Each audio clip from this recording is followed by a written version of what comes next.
When Mortal Shell 2's beta launched earlier this summer, I was a big fan of it. I thought the game had serious potential and was a vast improvement over the first game. Fast forward to this week, I had such a great time with the beta, I bought in during the game's early access period, which is something I almost never do and actively discourage doing 99% of the time. What I found after about 25 hours with the full game is that it's a punishing but fun, old school Soulslike experience with some fun twists on the genre, but it's also held down by a few core things that start to hold it back the deeper into the game you get.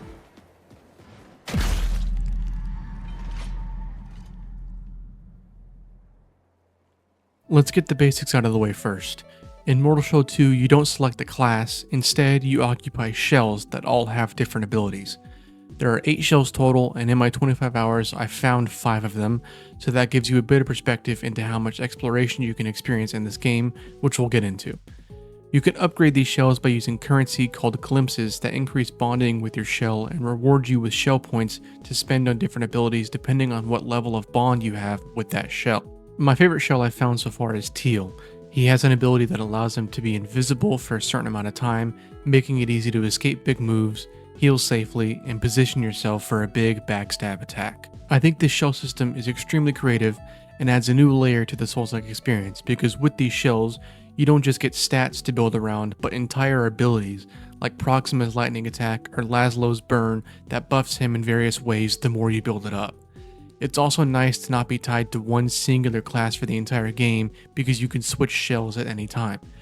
This isn't all the customization available though. There are items called seals that give you an additional move. I have no shame in saying that I've been using the seal that essentially turns the game into easy mode, and I've had a blast with it. But this seal also gives you a big wind-up punch, another gives you a move where you turn into stone and mitigate incoming damage, another makes your parry windows larger. There are a ton at your disposal. But again, this isn't all for customization. You also equip things called tar stones, which essentially act as your talismans.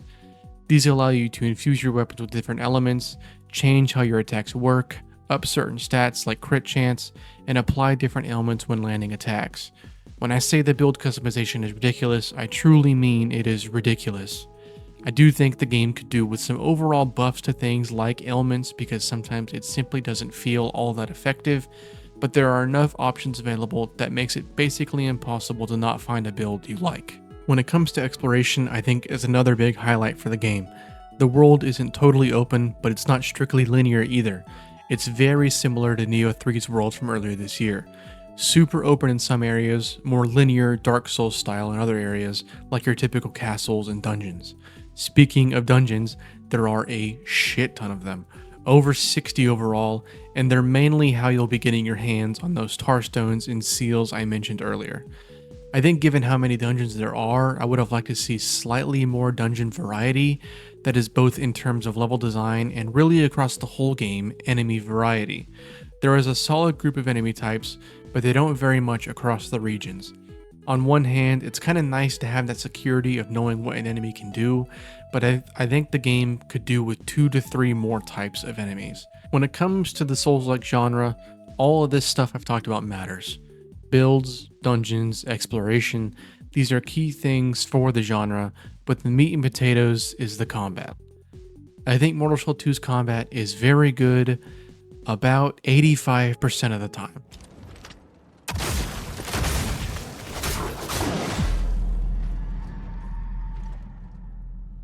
For a large majority of the time, I've been having a blast slicing through enemies, dodging, parrying, learning boss patterns, etc.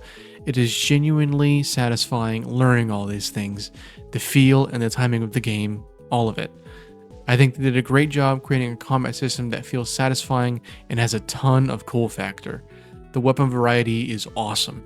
You have your main hand weapon, of course. I ended up sticking with the axe katana, which is dual wield katanas, which then turn into an axe for big heavy attacks. But you can also use massive swords, dual wield an axe and a dagger, a scythe, and a lot more. You also have your sidearm, which, yes, is a literal shotgun. At least that's what I ended up sticking with.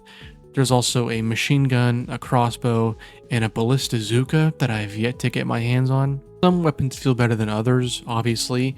I would really like to see the heavy weapons get a buff at some point.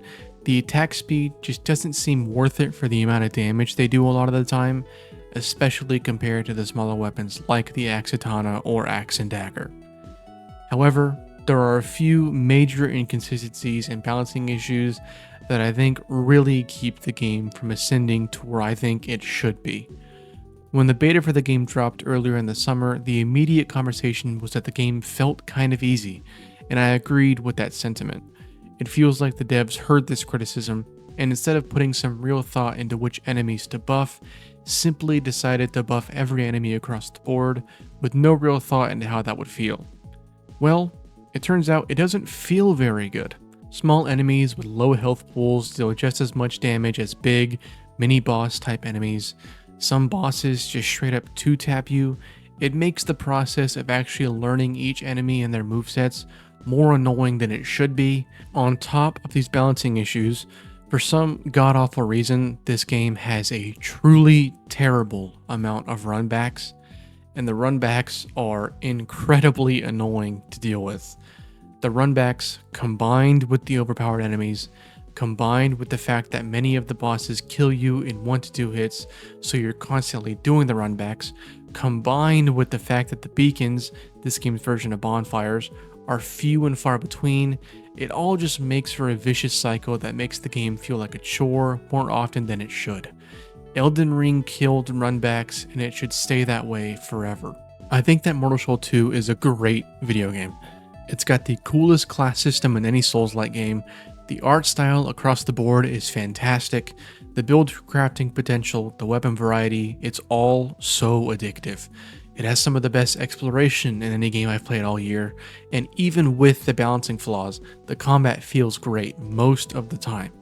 With a few more balance patches, some more beacons placed around the map, and some bug fixes, this game can easily be the best non-FromSoft Souls-like on the market.